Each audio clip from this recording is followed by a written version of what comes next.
Hello students, जैसा कि आप लोग देख रहे हैं आज एक बहुत बेहतरीन वीडियो सामान्य ज्ञान जो हमारा जीके का है ना पोर्शन, उस पोर्शन को बहुत बेहतरीन तरीके से पढ़ेंगे और वो सारे क्वेश्चन पढ़ेंगे जो एग्जाम में बार बार पूछे जाते हैं। तो ये सभी प्रश्न वो पूछेंगे हम जो बार बार एग्जाम में पूछे जाते हैं, तो हमें कहीं ना कहीं दिक्कत उससे ना हो और वो सारे हमारे पास क्वेश्चन हो जाएं जो कि हमने पेपर में कभी ना कभी आए हुए हैं। तो मैं उन क्वेश्चन को आपको बहुत आसानी से करा दूंगा, तो रेगुलर हमारी वीडियो देखते रहिएगा। और आज बहुत बेहतरीन हम सामान्य ज्ञान के इतिहास के कुछ ऐसे क्वेश्चन, और अच्छी बात ये सारे चैप्टर वाइज कराऊंगा मैं आपको कि किसी चैप्टर से कितने क्वेश्चन अब तक पूछे जा चुके हैं, तो ध्यान रखिएगा, बहुत आसानी से करेंगे। तो चलिए पहले क्वेश्चन की तरफ हम बढ़ते हैं। तो पहला क्वेश्चन हमारा क्या है? पहला क्वेश्चन कह रहा है वो कि निम्न में से कौन सा पाषाण युग के 3 प्रमुख कालों के अंतर्गत नहीं आता? तो हम कहेंगे पुरापाषाण, नवपाषाण, ताम्रपाषाण और मध्यपाषाण। तो इसमें ध्यान रखिएगा जो हमारे पाषाण काल है उसको 3 भागों में बांटा गया है, पुरा, नव और मध्य। लेकिन ये ताम्रपाषाण है ये नहीं बांटा गया, इसमें सिंधु घाटी सभ्यता आती है। कौन सी आती है? सिंधु घाटी सभ्यता।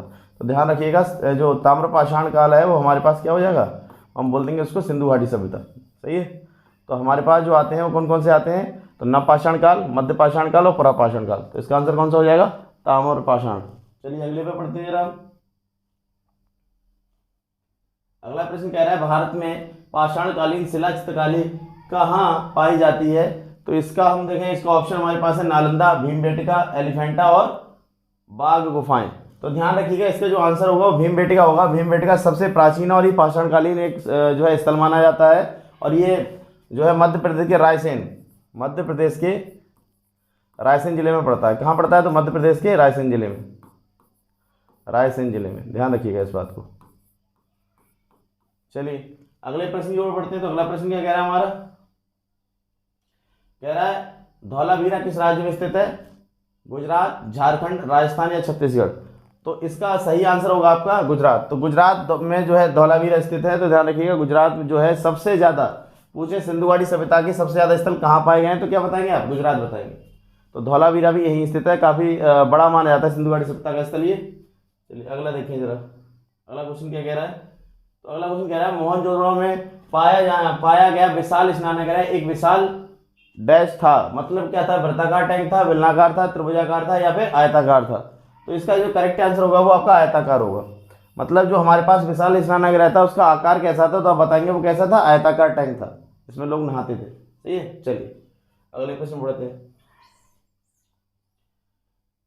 वर्ष 1920-21 के आसपास किस नदी के किनारे खुदाई के दौरान हड़प्पा शहर मिला? तो आप हड़प्पा शहर की अगर बात करते हैं तो हड़प्पा शहर जो है झेलम, चिनाब, ब्यास और रावी। तो इसमें रावी ऑप्शन बिल्कुल सही होगा। तो रावी के किनारे, इसका हम एक हैदर से याद रख सकते हैं, हैदर। तो हैदर जो हमारे पास होता है इस तरीके से हम याद रख सकते हैं। हैदर का मतलब हाथ से हो जाएगा हड़प्पा, दास हो जाएगा दयाराम साहनी। तो दयाराम साहनी ने जो है इसे खोजा था, और किस नदी किनारे? तो हम बताएंगे रावी नदी किनारे। ध्यान रखिएगा रावी नदी किनारे। तो इसका सही आंसर क्या हो जाएगा? चौथा आंसर हो जाएगा रावी। तो सबसे जो है पहला अगर पूछे कौन सा खोजा गया, तो 1920-21 में खोजा गया आपका हड़प्पा। सही है। तो इसे शेयर और सब्सक्राइब कर दीजिएगा। सही है। चलिए आगे बढ़ते हैं। कह रहा है मोहनजोदड़ो शब्द का अर्थ क्या है? तो मोहनजोदड़ो शब्द का अर्थ क्या है यहाँ पर? रहने का स्थान, बाजार स्थल, मृतकों का टीला या फिर पसंदीदा शहर? तो जो हम बात करेंगे मोहनजोदड़ो की, तो सीधी सीधी बात यहाँ पे क्या है? मृतकों का टीला। ये बहुत ही इंपॉर्टेंट है, और मैं बता रहा हूँ पता नहीं कितनी बार परीक्षा में पूछा जा चुका है, तो बहुत ज़्यादा इंपॉर्टेंट क्वेश्चन हो जाता है, और मेरे हिसाब से सभी बच्चों को आता भी होगा इसका आंसर। सही है। चलिए बढ़ते हैं अगले प्रश्न की ओर। कह रहा है मोहनजोदड़ो कहाँ स्थित है? तो हम बताएंगे इसमें लिखा है खैबर पख्तूनख्वा, पंजाब, बलूचिस्तान या फिर सिंध। तो यहाँ पर हम बात करें तो ये सिंध में स्थित है। कहाँ स्थित है? सिंध, जो कि पाकिस्तान में पड़ता है। तो आप बताएंगे यहाँ पर जो है मोहनजोदड़ो कहाँ है? तो पाकिस्तान में, भारत में स्थित नहीं है, और वो भी सिंध प्रांत में उसके। सही है। चलिए आगे बढ़ते हैं। अगला प्रश्न क्या कह रहा है? कह रहा है हड़प्पा सभ्यता का कौन सा शहर विशेष रूप से मनके बनाना, सीप काटना, धातु की वस्तु बनाना, मोहर बनाना और तराजू का निर्माण करना आदि कार्यों सहित शिल्प उत्पादन के लिए समर्पित था? तो इसमें लिखा है उन्होंने मोहनजोदड़ो, दूसरा ऑप्शन है नागेश्वर, तीसरा है हड़प्पा और चौथा है चौंदड़ो। तो आप यहाँ पर ध्यान रखिएगा जो ये मनके बनाने की बात कर रहे हैं, सीप काटने की बात कर रहे हैं, धातु की वस्तु बनाने की बात कर रहे हैं, मोहर बनाने की बात कर रहे हैं, या फिर तराजू वगैरह निर्माण की बात कर रहे हैं, तो इसमें सब में बात जो आती है हमारे पास, तो यहाँ पर बात आएगी चौंदड़ो की। किसकी बात आएगी? चौंदड़ो, जो कि कहाँ? ये भी पाकिस्तान में स्थित है। जो पाकिस्तान में स्थित स्थलों के नाम अगर देखें तो ये भी आ जाता है, हड़प्पा भी आ जाता है, और आपका मोहनजोदड़ो भी आ जाता है। सही है, तो इसका आंसर क्या हो जाएगा, तो इसका आंसर हो जाएगा चौंदड़ो। सही है, चलिए बढ़ते हैं अगले प्रश्न की ओर। क्या कह रहा है, सिंधु घाटी सभ्यता के निम्न में से कौन से स्थल को सबसे पहले खोजा गया था। तो अभी मैंने बताया था 1920-21 में जो खोजा गया था, क्या नाम था उसका, तो हड़प्पा नाम था। 1920-21 में खोजा गया था, किसके द्वारा, दयाराम साहनी के द्वारा खोजा गया था। और किस नदी किनारे खोजा गया था, तो बताएंगे रावी नदी किनारे। तो सबसे पहला स्थल खोजने वाला कौन सा है, हड़प्पा है, इसलिए इसे हड़प्पा सभ्यता के नाम से भी जाना जाता है। चलिए बढ़ते हैं अगले प्रश्न की ओर। तो अगला प्रश्न क्या कह रहा है हमारा, चलिए अगले प्रश्न पर आते हैं हम लोग।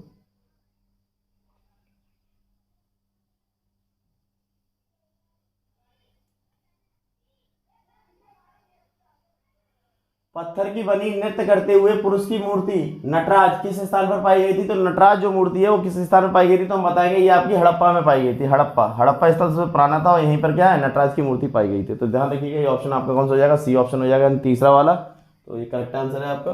बढ़िए अगले प्रश्न की ओर। तो निम्न में से कौन सा स्थल सिंधु घाटी सभ्यता का हिस्सा नहीं है।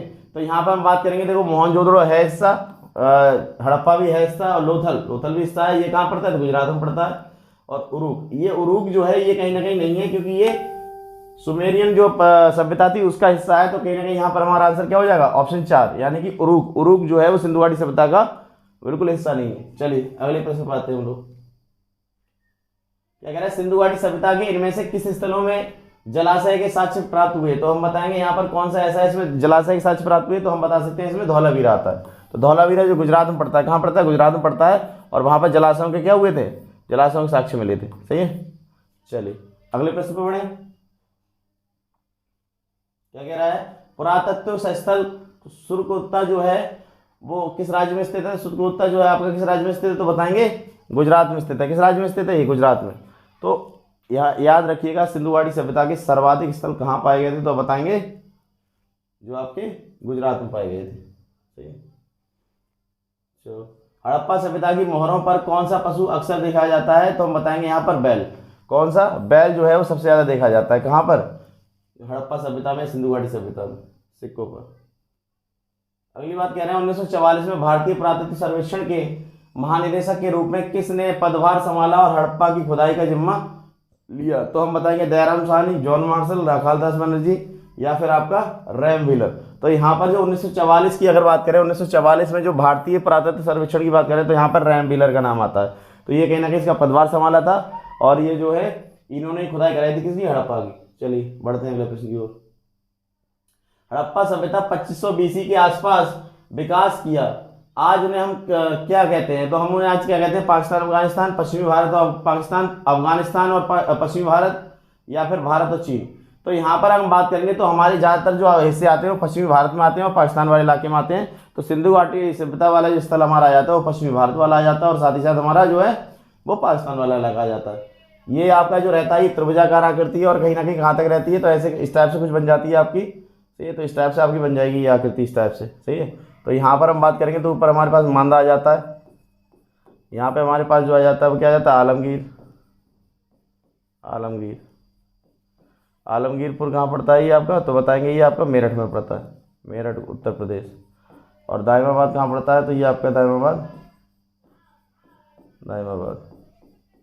ये पड़ता है आपका महाराष्ट्र में, गोदावरी नदी किनारे। एक पड़ता है सुतकांगेडोर, ये पाकिस्तान पड़ता है, सुतकांगेडोर ये आपका कहाँ पड़ता है, तो ये बताएंगे पाकिस्तान पड़ता है, और ये जो है सबसे पश्चिमी हिस्सा माना जाता है। चलिए बढ़ते हैं अगले प्रश्न की ओर।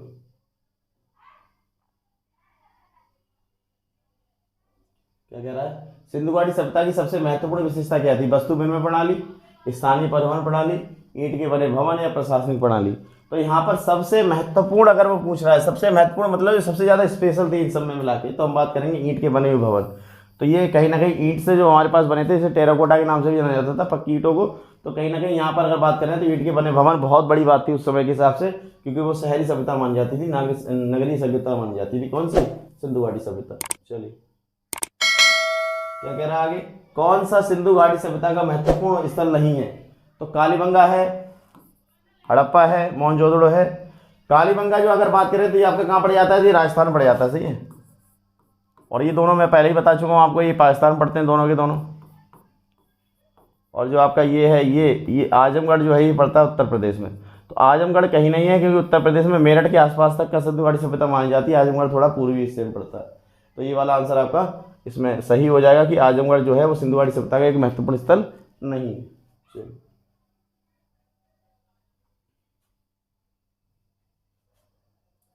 अगला प्रश्न क्या कह रहा है? तो अगला प्रश्न कह रहा है मोहनजोदड़ो जो है, मोहनजोदड़ो नाम का अर्थ किस भाषा में मृदों का टीला है? तो मृतकों का टीला अगर हम बात कर रहे हैं तो किस भाषा में? फारसी में, उर्दू में, हिंदी में या फिर सिंधी में? तो यहाँ पर हम सीधी बात करेंगे, सिंध प्रांत में मोहनजोदड़ो पाया जाता है, इसलिए हम क्या बोलेंगे इसे? तो हम इसे बोल देंगे सिंधी भाषा में। किस भाषा में? सिंधी भाषा में। तो इसका आंसर हमारा करेक्ट क्या हो जाएगा? तो सिंधी भाषा हमारा आंसर हो जाएगा। और मृतकों का टीला हम इसी में कहते हैं, सही है, यानी मुर्दों का टीला हम कहते हैं। तो सिंधी भाषा में किसको कहते हैं? तो मोहनजोदड़ो कहते हैं, सही है। चलिए अगले प्रश्न बढ़ते हैं। क्या कह रहा है? हड़प्पा के लोग निम्नलिखित में से भगवान में से किसकी पूजा नहीं करते थे? कौन से भगवान की? शिव की, विष्णु की, कबूतर की या फिर स्वास्तिक की? तो यहाँ पे बात करेंगे, उसमें विष्णु पूजा नहीं होती थी, विष्णु भगवान की पूजा ये लोग नहीं करते थे। शिव की भी करते थे, कबूतर भी करते थे, तो स्वास्तिक तो इन्होंने ही खोजा था। तो कहीं ना कहीं इन सबकी पूजा किया करते थे, लेकिन विष्णु की पूजा ही नहीं करते थे उस समय। चलिए सिंधु घाटी सभ्यता के लोग किस भगवान की पूजा करते थे? तो हम बताएंगे हनुमान, काली, अयप्पा या फिर पशुपति। तो यहाँ पे ध्यान रखिएगा, वो सबसे ज़्यादा जो पूजा करते थे वो भगवान पशुपति करते थे, और ये कहीं ना कहीं इंपॉर्टेंट है आपके लिए। तो पशुपति जो थे उनकी पूजा करते थे कौन? सिंधु घाटी सभ्यता के लोग, सही है। चलिए तो ये हमारे कुछ इंपॉर्टेंट थे सिंधु घाटी सभ्यता से रिलेटेड क्वेश्चन। मैं आपको टॉपिक वाइज सारे क्वेश्चन कराऊंगा और ऐसे बेहतरीन बेहतरीन क्वेश्चन लाता रहूंगा। तो इस वीडियो को बेहतरीन तरीके से देखते रहिए, और साथ ही साथ आपको क्या करना है, इस वीडियो को शेयर कर देना है आपको, सही है। वीडियो को शेयर कर देना है, ज़्यादा से ज़्यादा आप शेयर करेंगे तो मेरा मोटिवेशन बना रहेगा, मेरे को जो है मेहनत करने का मन करेगा। साथ ही साथ आपको क्या करना है, अगर ये वीडियो देख रहे हो और आपने सब्सक्राइब नहीं किया हो चैनल, तो ये चैनल आपको सब्सक्राइब करना है। और बहुत बहुत धन्यवाद आपके लिए जो आपने ये वीडियो हमारी देखी। तो ऐसे ही नए नए जो है मैं क्वेश्चन लाता रहूँगा, टॉपिक वाइज आपको सारे क्वेश्चन कराऊंगा। तब तक के लिए धन्यवाद।